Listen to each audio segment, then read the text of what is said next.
Actually आ जमीन जे छे आमां सूचित सोसायटी डेवलप थई छे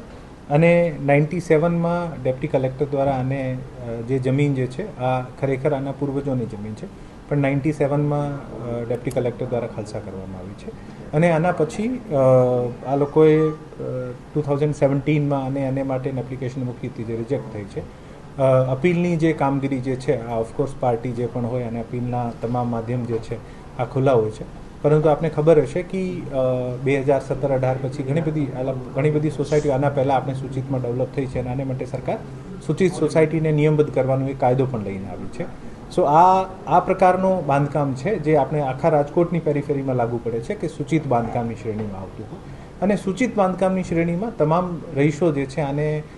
સરકાર અધિકાર આપે છે કે પોતપોતાના વેલિડ આધાર પુરાવા રજૂ કરીને આને આપ નિયમબદ્ધ કરાવી શકો છો. તો આ પ્રકારનું એક બાંધકામ છે જે પણ અરજદાર અથવા વચ્ચે પણ 2021 અને 24માં પણ એક શક્તિ સોસાયટી અને એક બીજી સોસાયટી દ્વારા પણ આ જ સર્વે નંબરમાં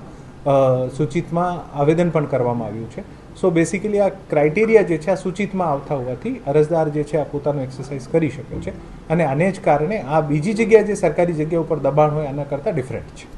કારણ કે સરકારી ચોપડે સંભાવનાઓમાં કોઈ દિવસે હું આપની સંભાવના ઉપર ટિપ્પણી નહીં કરી શકું, પણ એકચ્યુઅલી આ એક